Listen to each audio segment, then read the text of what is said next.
Gérete, hoy es 5 de septiembre de 2023. Abordaré la cuestión de en qué consiste la figura del sabio, el sapiente, o sofos para los egesiácos. Ya en el apartado 93, Diógenes Laercio refiere acerca de los postulados aristipeos, ine de ton sofón, es decir, que el sabio existe o que el sabio es. Antes de abordar directamente a los egesiácos, surge ya una gran pregunta. ¿Por qué si Aristipo, de quien versa este ine de ton sofón del apartado 93? Es decir, ¿por qué Aristipo, si se ha separado de los postulados metafísicos en buena medida de Sócrates, por qué mantiene como existente, como vigente, como pertinente la figura del sabio? Primero podríamos decir que la filosofía helenística y toda la historia de la filosofía desde después de Sócrates, la filosofía greca quiere alcanzar la sabiduría. Filosofía es el amor por la sabiduría. Entonces la cuestión del sabio, mantener la figura del sabio y pensar cómo tener una vida sapiente, cómo tener una vida buena, con las mejores y mayores probabilidades o posibilidades de lo humano para lo humano, era una cuestión fundamental. Sin sostener la figura del sabio o sin buscar qué será la sapiencia, qué será la sofía, pues entonces no habría posibilidad en el mundo antiguo de hablar de filosofía. Hablar de filosofía en el mundo antiguo es buscar el mejor modo de hacer de la vida una obra de arte, de tener un dominio sobre sí, como el artesano tiene el dominio sobre la técnica y el material.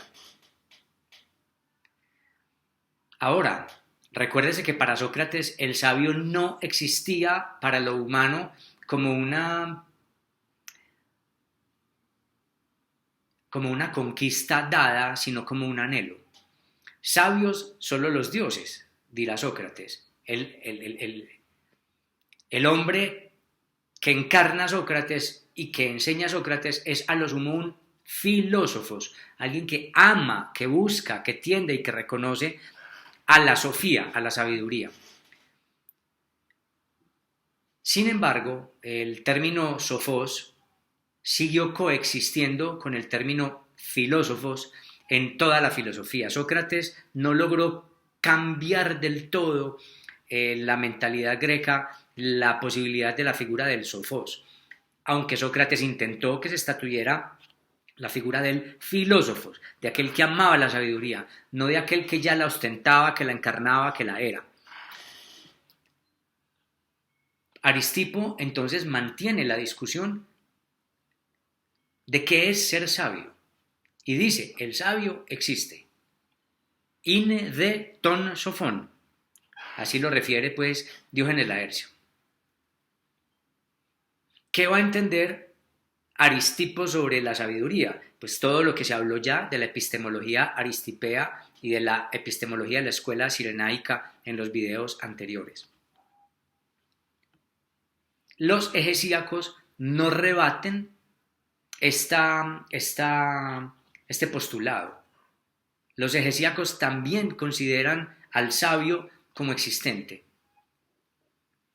Pero he aquí que adviene una inquisición.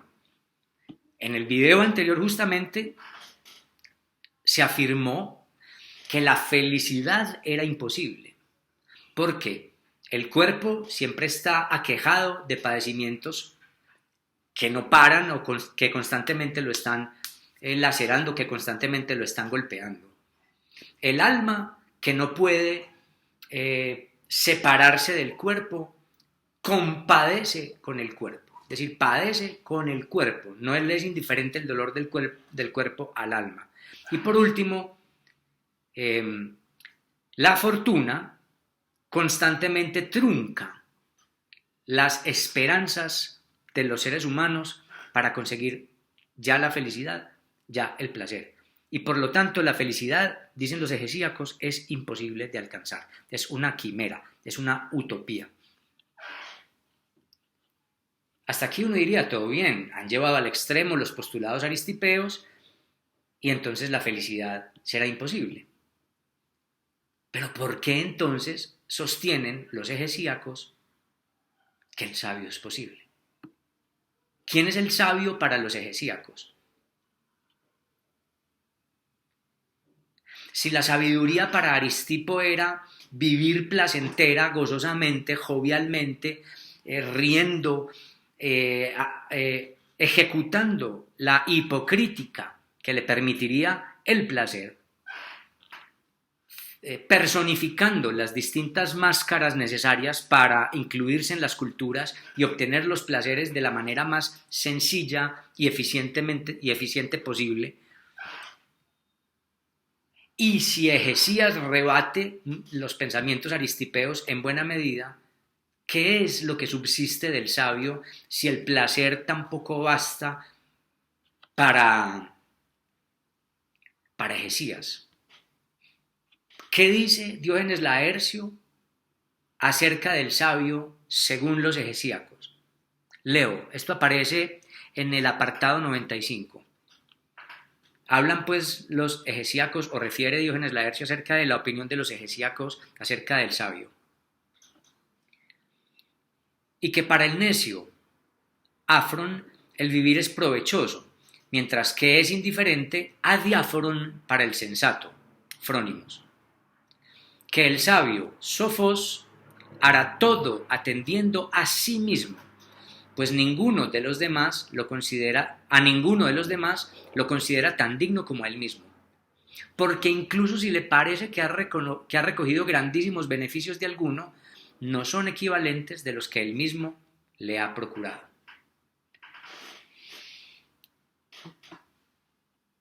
¿Qué es básicamente el sabio para los hegesíacos? Según la sentencia de Diógenes Laercio, un indiferente y un autosuficiente. Vemos pues que incluso en el extremismo hegesíaco persiste la idea de la autosuficiencia, del dominio de sí o autarquía y de la indiferencia ante los padecimientos y ante la fortuna. A mí me insiste una inquisición. No pues, según lo que leímos en el video anterior, que era imposible para el alma dejar de padecer, que era imposible para el alma dejar de estar aquejada por los placeres del cuerpo y seguramente por los pensamientos. Y que justamente por eso la felicidad o eudemonía era imposible. Y que justamente por ello entonces quedaba la pregunta de si la vida era un bien y que cada quien debía responder si la vida era digna de ser vivida en esa lucha ya advertida como vana, como fútil. Si el sabio es indiferente, si el sabio logra ser adiáforos, no significaría eso necesariamente que entonces ha dejado o ha conquistado la indiferencia del alma. ¿O es indiferente en qué sentido?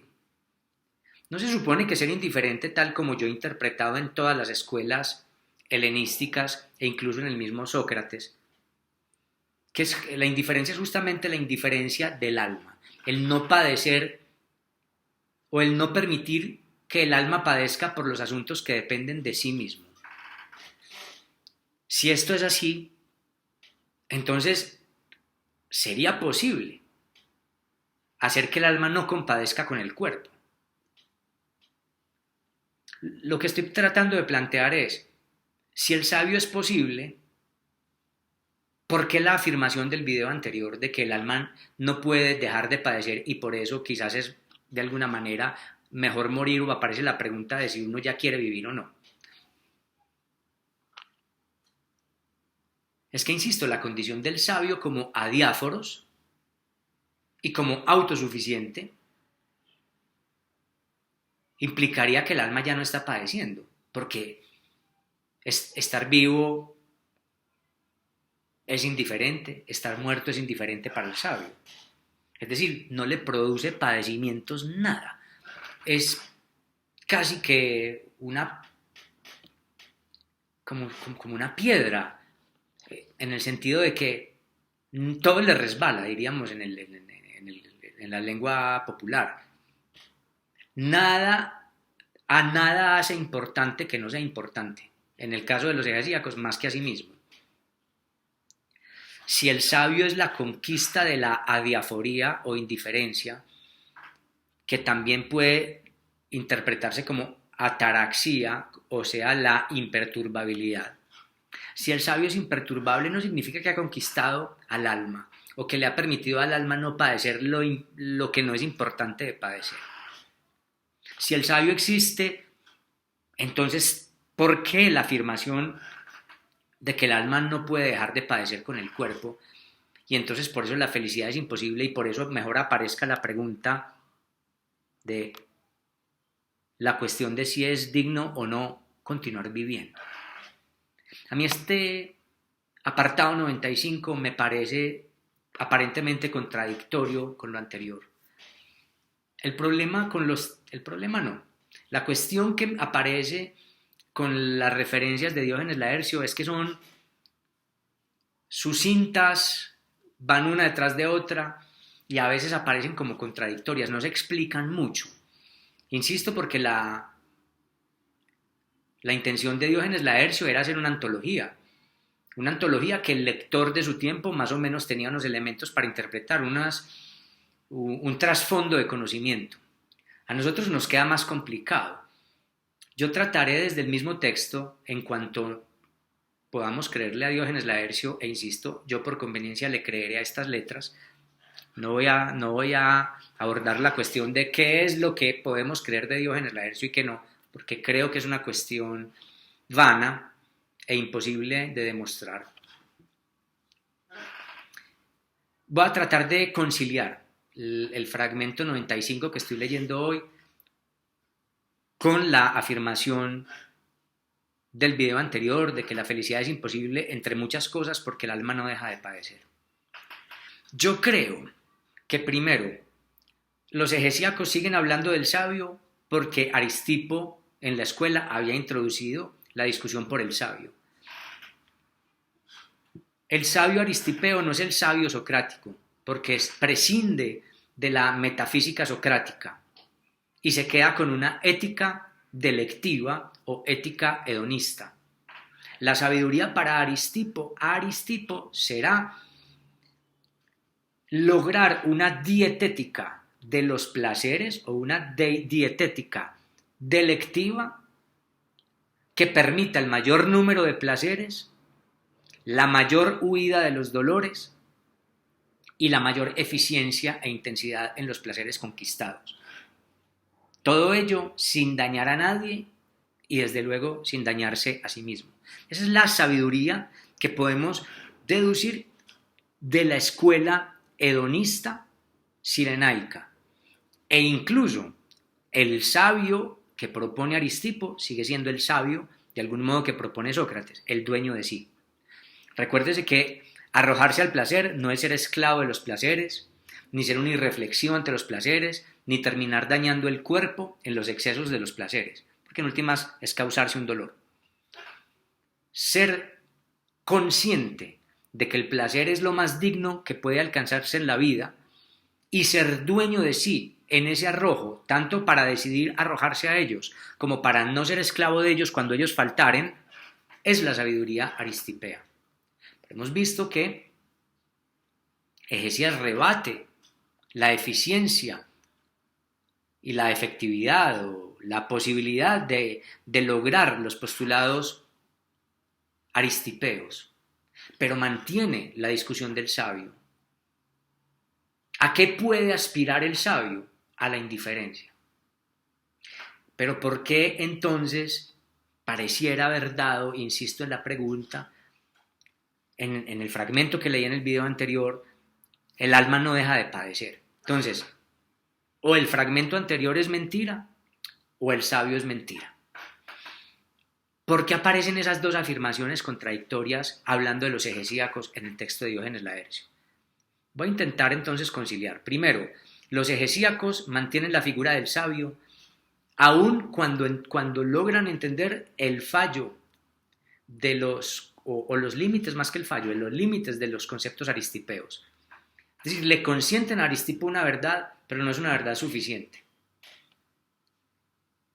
Sabio será quien siga los preceptos de la escuela aristipea, aún a sabiendas de la vanidad, de la futilidad y de la estulta lid de quedarse viviendo, aún sabiendo lo que ya los hegesíacos vieron. Más bien creo que la figura del sabio se establece con los hegesíacos como una figura rara, infrecuente o muy difícil de alcanzar. Porque es que de lo contrario, no entendería por qué meten la figura del sabio. Siento que el sabio, así como los placeres, lo vimos en el video anterior, son cada día más difíciles de alcanzar.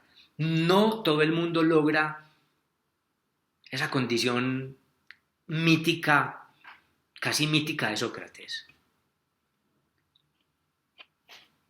Pero si Sócrates existió, que es a quienes los filósofos terminan considerando sabio, aunque el mismo Sócrates siempre se llamó a sí mismo filósofo y no sabio. Si gente como Sócrates es posible, listo, quizás el sabio exista. Como dice Aristipo, ine veton sophon, el sabio existe, pero son rarísimos. Y ser sabio, quizás, intentando yo conciliar estos fragmentos, implique mucha más brega, mucha más lidia, mucho más sufrimiento que realmente un beneficio en la vida.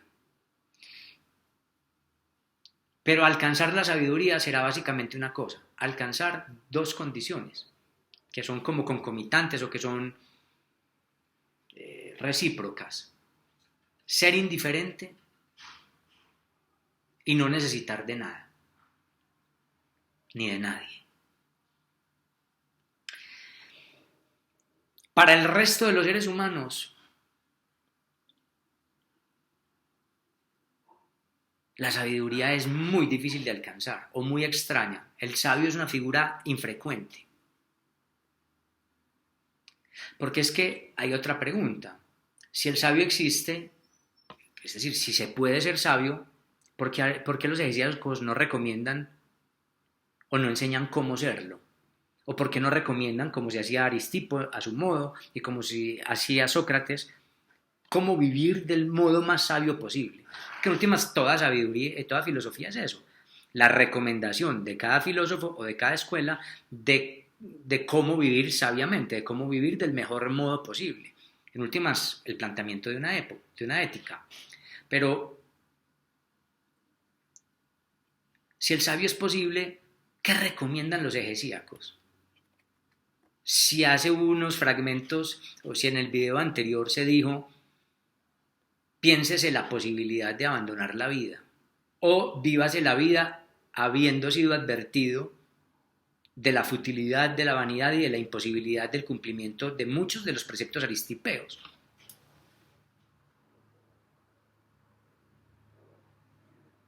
Son realmente contradictorios el fragmento que leí el video anterior y este. Porque a mí, digamos, lo que me hace sentir que son contradictorios es que me da la impresión de que en el fragmento anterior el alma no deja de padecer con el cuerpo. Y es como si estuviera hablando para toda la humanidad. Dice, la felicidad es imposible. ¿Para quién? Pues para todo el que lea, para toda la humanidad. Pero el sabio es posible. ¿Por qué el sabio es posible? Si la condición que implica el sabio es el dominio del alma para no estar perturbado, que es lo que llamamos aquí adiaforía o ser adiáforo, ser un indiferente. No logro conciliar totalmente, o no sé hoy cómo conciliar totalmente esos dos párrafos. Ignoro cómo. La única manera es pensar que el sabio, si existe, es muy extraño. Pero tampoco creo que esté difundiendo la idea de que el sabio es alguien que nace sabio o que tiene genes de sabio Y entonces el resto de la humanidad, como no podrá alcanzar esa condición genética ni espiritual, porque como que se nace con ella, entonces tienen que morir los demás. No, para los antiguos el sabio no era un asunto ni de reencarnaciones como los pitagóricos planteaban, ni, ni de clase social, ni de genética, mucho menos. El sabio era una conquista humana posible para cualquiera. Entonces, ¿por qué si el sabio existe, existe el fragmento anterior que dice que el alma no puede ser acallada en sus cuitas? Lo único que se me ocurre, insisto, es pensar que el sabio es una cosa muy rara. Llegar a la sabiduría es un asunto muy raro, que es casi como una figura mítica difícil de alcanzar. A no ser que la palabra sabio siga significando lo que significaba para Sócrates, los dioses. Y yo creo que con eso hay más sentido. Porque dijimos, Sócrates nunca se llamó sabio, sino que Sócrates se llamó filósofo, amigo de la sabiduría. Sabios los dioses. Si los sabios son los dioses que han alcanzado la verdadera imperturbabilidad y la autosuficiencia, pues entonces ninguno de los humanos puede ser sabio sino filósofo. Y eso implica que nunca alcancen la imperturbabilidad. Pero esa hipótesis se derrumba porque no habla del sabio como los dioses, porque pone ejemplos cotidianos. Dice, el sabio hará todo atendiendo a sí mismo, pues a ninguno de los demás lo considera tan digno como a él. Porque incluso si le parece que ha recogido grandísimos beneficios de alguno, no son equivalentes de los que él mismo le ha procurado. No habla de los dioses, habla del encuentro con los demás seres humanos. Entonces sí habla de un humano sabio y no de los dioses.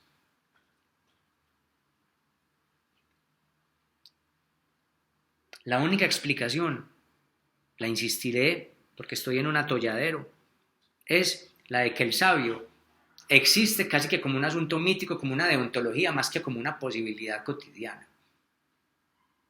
Casi que como un semidios. Aunque bueno, eso no dice ahí, eso no lo dice ahí.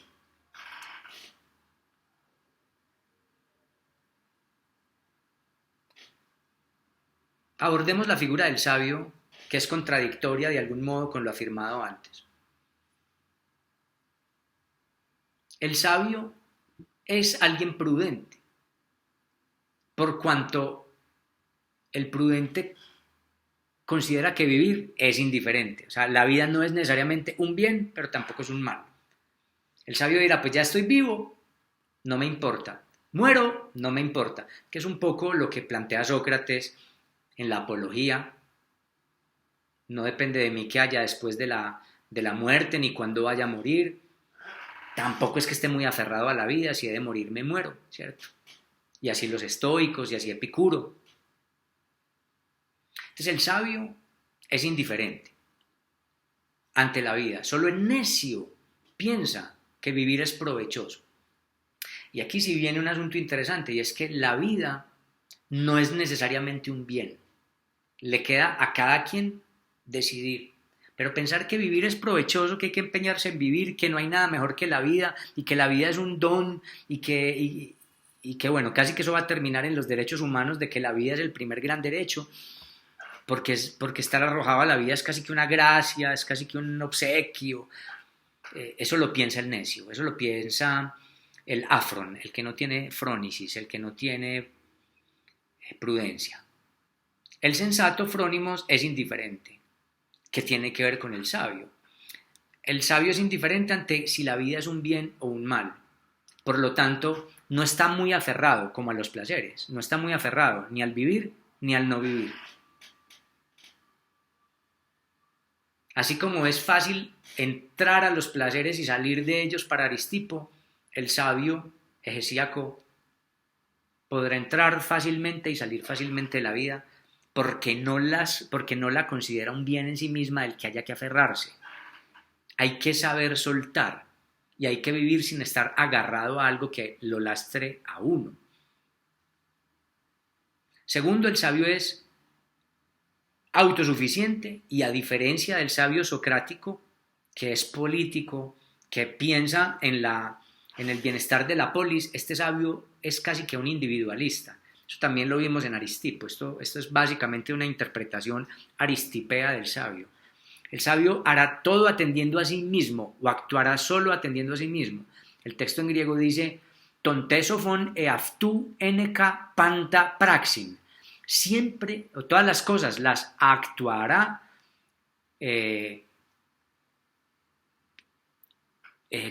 conforme consigo o dependiendo de sí.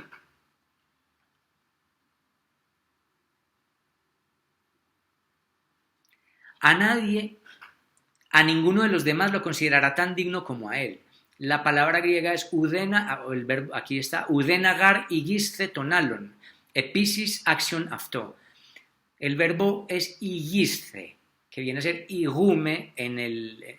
Igiste está en infinitivo. El verbo igume es conducirse.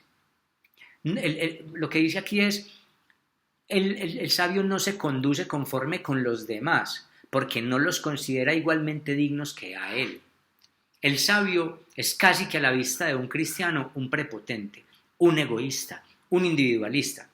No es de extrañar que el cristianismo y todas las filosofías comunitaristas, para todas las hermandades y todos los colectivismos, este tipo de pensamiento sea, como lo va a referir Max Stirner en El único y su propiedad. El humanismo y el cristianismo terminan haciendo de la palabra egoísmo e individualismo un defecto, cosa que no necesariamente era así para el mundo antiguo. Solo los comunitaristas, solo los que han puesto la virtud del lado de la obediencia a la cultura y a la eficiencia de la cultura, consideran que el individualismo y el egoísmo es un defecto. Para los hegesíacos es una virtud. Ya de por sí, el sabio sabe que ha conquistado algo que hace que él sea digno, mucho más digno que los demás. Y que no hay nada que los demás puedan darle que sea tan provechoso, tan provechoso o tan beneficioso como aquello que él les da a los demás. El sabio vale más que los demás. Dice, porque incluso si le parece que ha recogido grandísimos beneficios de alguno, no son equivalentes de los que él mismo le ha procurado. Es decir, son más los beneficios que la humanidad recibe del sabio que los beneficios que el sabio recibe de la humanidad. Porque la humanidad depende del sabio porque aún busca sabiduría, porque aún no la ha alcanzado. El sabio tiene algo que enseñarles a quienes les falta por aprender. El sabio que ha conquistado ya la indiferencia, casi que la cabalidad, ya casi que no tiene nada que aprender de los demás. Ahora, si estamos dentro de la escuela sirenaica, ¿cuáles son los beneficios que puede obtener de los demás? Todo aquello que lo lleve al placer. El sabio se sirve de los demás. Esta escuela, insisto, es muy mal vista por los colectivistas, es muy mal vista por los cristianos, es muy mal vista por las hermandades, por todos los sistemas que piensan en la tribu, en la salvación de la sociedad. Recuérdese la definición de utilidad, la hipocrítica aristipea sigue aquí. La gente, los demás, los roles sociales son dignos mientras sean útiles. Lo que pasa es que aquí ya en los hegesíacos, incluso hasta la cuestión de la utilidad aristipea está en entredicho. Otra respuesta que es menos digna, me parece a mí, para la aparente contradicción de la figura del sabio con respecto a lo leído en el video anterior. Es decir, ¿por qué podrían haber mantenido los hegesíacos la figura de sabio si básicamente todo aquello que había planteado Aristipo está en entredicho o no es tan necesariamente bueno? Yo creo, y esta respuesta no me gusta tanto, me gusta más la anterior.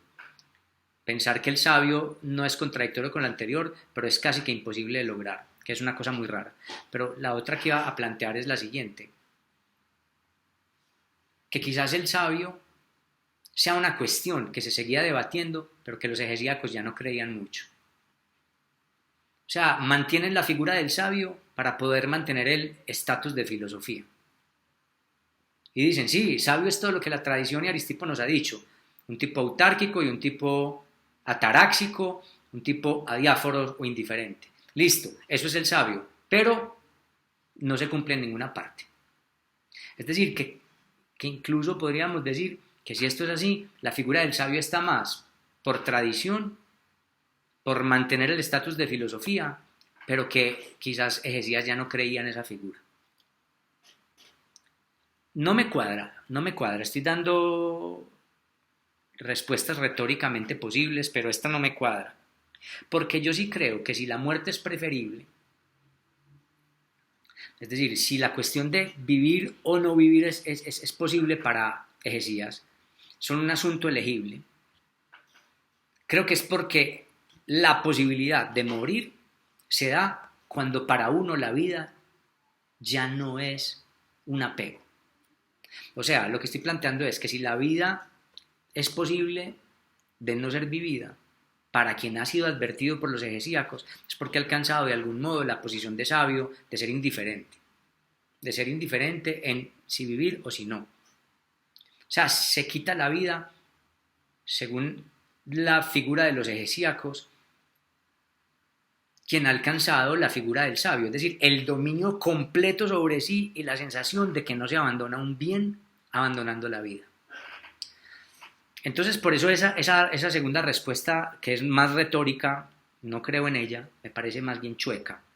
Yo sí creo que los hegesíacos creían en la posibilidad del sabio, pero la veían muy rara.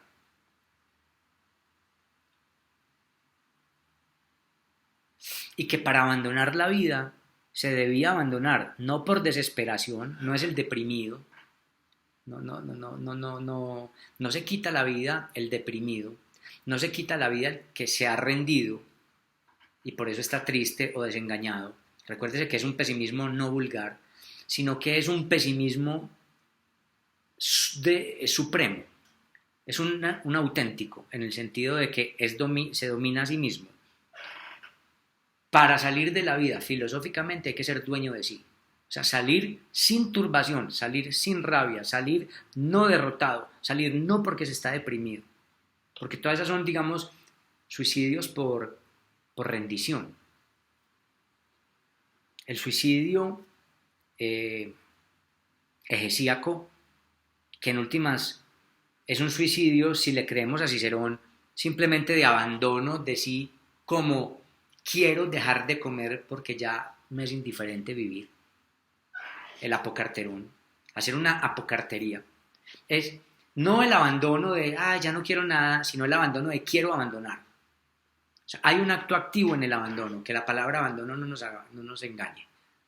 Es la única que sé usar. Apocartería es tener la voluntad de no hacer más cartérisis, de no esperar nada más de la vida. En últimas, el suicidio o el dejarse morir de los hegesíacos es un acto energético, es un acto activo, no es un acto de rendición, no es un acto pasivo. Y creo que ese acto pasivo se logra no con rabia para Hegesías, no con ira, no con rencor por la vida, sino con indiferencia y dominio de sí.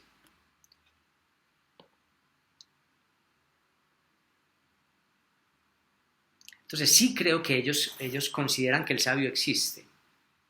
Lo que pasa es que creo también que es muy difícil de lograr. Y que lo que Hegesías está enseñando quizás es a que todo el mundo pueda llegar a ser sabio o a que todo el mundo logre la imperturbabilidad necesaria para saber qué es la vida, si decide vivirla que le sea indiferente y si decide abandonarla que sea dueño de sí para querer abandonarla porque también le es indiferente. Claro que aquí vendría una pregunta, pero querer abandonar la vida es justamente no considerarla indiferente porque es tener una opinión de ella y decir ya no quiero más, me voy de la vida. Y eso es no ser indiferente ante la vida. Eso es pensar que hay algo que debe ser abandonado. Pero listo, no estoy hablando de mis opiniones personales en estos videos, sino que estoy intentando interpretar, lo cual es muy difícil, interpretar los textos, el texto de Diógenes Laercio. Hasta aquí este video tan difícil. Yo no creo haber dicho en ningún video la última palabra. Estoy, como se dan cuenta, tanteando, pensando a medida que hablo. No es la primera vez que leo estos textos. Llevo muchísimos años estudiando a los cirenaicos, muchísimos años dedicado a las paradojas y fisuras o contradicciones de los hegesíacos y de los filósofos pues, helenísticos, de los cínicos. Entonces, cuando hablo, digamos, de estas aporías, no es porque es la primera vez que acudo a ellas, sino porque llevo años tratando de mirar desde distintas ópticas estos textos y aún así me parece que son muy difíciles de entender. Creo que en primera medida por la naturaleza de lo que Diógenes Laercio hace. Son afirmaciones sueltas y es a uno como lector a quien le toca, digamos, ensamblarlas tratando de entender el contexto en el que se dan, puesto que no es un texto argumentativo. El texto de Diógenes Laercio no argumenta, no da explicaciones, es enunciativo, es expositivo. Eso lo hace mucho más difícil de entender. Y segundo, pues han pasado los siglos y los conocimientos consabidos por los antiguos ya no los tenemos nosotros de la misma manera. Nos toca hacer una labor mucho más ardua, mucho más juiciosa, para llegar a ciertas convenciones acerca de estos textos. Pero bueno, no importa, a mí me gusta que haya aporías, que haya contradicciones y que haya asuntos sin solucionar, porque en última son lo que me pretexta a mí el pensar. Esto fue, muchas gracias por atender este video. Hasta una próxima, si es que hay una próxima, quiérete, ya.